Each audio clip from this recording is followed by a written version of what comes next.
Berkah diserang tawon, bocah 15 tahun ini punya harta 75 miliar. Layaknya anak kecil pada umumnya, rasa ingin tahu Michaela Ulmer sangat tinggi.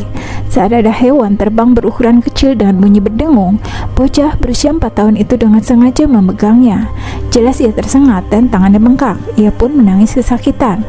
Namun, beberapa hari kemudian, anak berusia 4 tahun itu lagi-lagi disengat hewan yang sama. Tangisnya pun pecah dan ia berteriak kesakitan kedua kalinya. Alhasil, ia menjadi takut terhadap hewan itu dan sangat membencinya. Seiring waktu, Michaela pun semakin tumbuh dewasa. Ia belakangan tahu kalau hewan yang membuat kesakitan itu bernama tawon. Alih-alih membencinya, di usia yang beranjak 10 tahun, ia mulai penasaran soal tawon. Di otaknya terngiang pertanyaan-pertanyaan seperti, kenapa tawon menggigit tangannya? Kenapa sengatan tawon menyakitkan? Lalu kenapa tawon memiliki sarang madu? Dan untuk menjawabnya, ia pun kasak-kusuk bertanya pada orang tua, para guru, membaca buku, dan membuka Google. Dari situ ia mulai mengetahui jawaban atas pertanyaan itu. Hasilnya ia tak lagi benci terhadap tawon, justru mencintainya. Singkat cerita, pada suatu waktu keluarganya mendorong Michaela untuk mengikuti kompetisi bisnis untuk anak-anak di tahun 2010. Michaela mulai berpikir untuk menawarkan bisnis apa saat tampil presentasi di atas panggung. Seketika ia langsung berpikir menjual bisnis minuman menggunakan resep dari neneknya Helen yang tinggal di Carolina Selatan. Kebetulan sang nenek mengirimkan resep buku masakan keluarga yang di dalamnya ada resep minuman lemon. Akan tetapi Michaela berpikir kalau hanya minuman dari sari lemon itu hal biasa. Nah, disinilah ia mulai teringat pada tawon yang menghasilkan madu.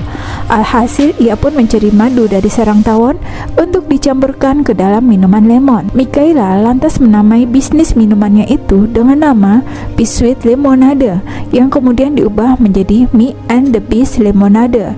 Di kompetisi bisnis, ia tak hanya menawarkan soal minumannya, tapi juga filantropi. Di hadapan para juri, Michaela bilang presentasi penjualannya digunakan untuk agenda penyelamatan tawon dan pengembangan yayasan lokal dan internasional. Bagi para juri, ini unik dan tak disangka. Ia pun berhasil menggondol juara 1. Sejak itu Michaela dan ide bisnisnya menjadi terkenal. Ia pun mulai menseriusi bisnisnya itu dan berjualan di depan halaman rumah.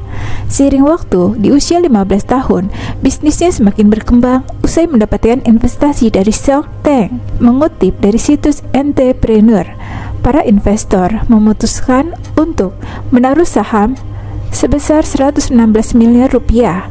Dari situ, bisnis minuman Michaela semakin berkembang. Kini, produk Michaela bisa ditemukan di seluruh supermarket di Amerika Serikat, bahkan berani meluaskan pasar hingga 55 tempat baru di 4 negara berbeda. Berkat jualan lemon madu, situs Kapitalisme menyebut harta kekayaan bocah yang kini berusia 18 tahun itu sekitar 15 hingga 75 miliar rupiah. Berkat banyaknya kekayaan itu, ia dijuluki sebagai perempuan 1 juta dolar.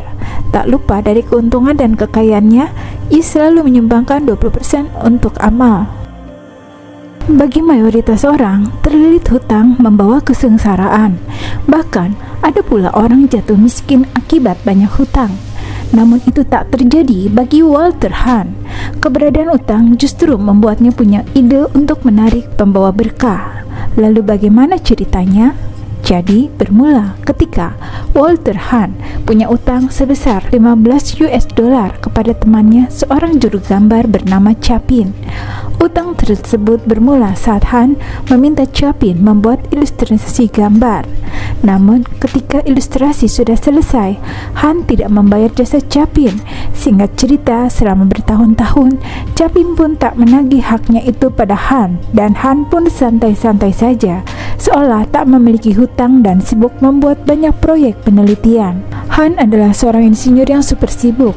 Selama tahun 1800-an, ia banyak membuat temuan mesin yang mempermudah hidup manusia, seperti mesin pemecah es, mesin penyortir surat, dan sebagainya. Hingga akhirnya di suatu waktu, Chapin pun menagih utang jasa menggambar beberapa tahun lalu kepada Hahn. Saat ditagih, Hahn pun langsung tepok jidat.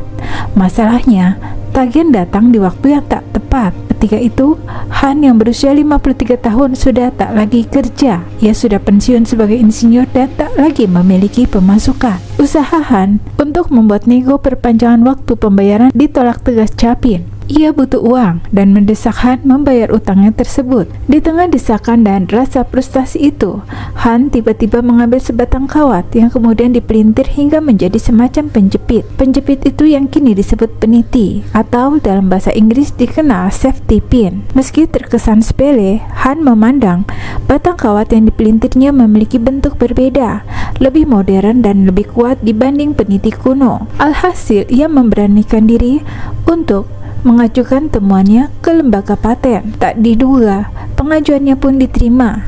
Tepat pada 10 April 1849, pria asal New York itu menerima hak paten safety pin atau peniti pertama di dunia dengan nomor US Patent nomor 6.281. Akibat terpepet utang, Han terpaksa menjual penemuannya itu ke suatu perusahaan seharga 400 US dollar. Setelah mendapat uang, ia pun mendadak kaya raya dan langsung melunasi hutangnya kepada Chapin. Hidupnya pun seketika membaik. Meskipun begitu, penjualannya ini menjadi suatu kesalahan, sebab ketika diproduksi massal, peniti buatannya laris manis di pasaran.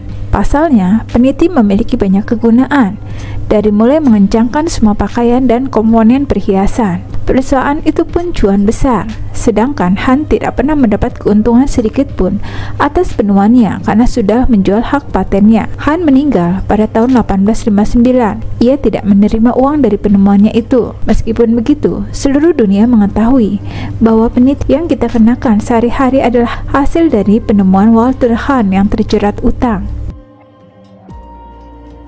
Mantan babysitter ini kini berharta 5 triliun. Perjalanan hidup seseorang pada dasarnya tak bisa ditebak. Itulah yang terjadi pada Martha Stewart, 81 tahun, pengusaha asal Amerika Serikat yang kini berharta 5,9 triliun rupiah. Dulu, sebelum kaya raya, Martha pernah merasakan sulitnya mencari uang untuk melepaskan diri dari ketergantungan orang tua yang berprofesi guru semenjak muda untuk mencukupi kebutuhannya sendiri. Sejak ia berumur 10 tahun, pekerjaan pertamanya adalah pengasuh bayi atau babysitter. Ia melakukan ini sebagai pekerjaan sampingan usai pulang sekolah yang dimulai dari pagi hingga sore hari. Ia berpikir daripada bermain sepulang sekolah, lebih baik mencari uang. Jadilah ia bekerja sebagai babysitter di beberapa rumah. Ia menjalani pekerjaannya ini selama 5 tahun sebelum pindah profesi sebagai model. Mengutip dari situs dari Chase, di usia 15 tahun atau 1956 ia sudah terjun di dunia modeling di berbagai perusahaan besar seperti Unilever dan Chanel. Dari sini ia mulai dikenal publik karena kerap mondar-mandir di majalah dan iklan televisi. Bahkan di masanya, ia pernah menjadi model dengan bayaran termahal. Selama bertahun-tahun menjajaki karir di dunia modeling, ia akhirnya berani menjalani usaha sendiri.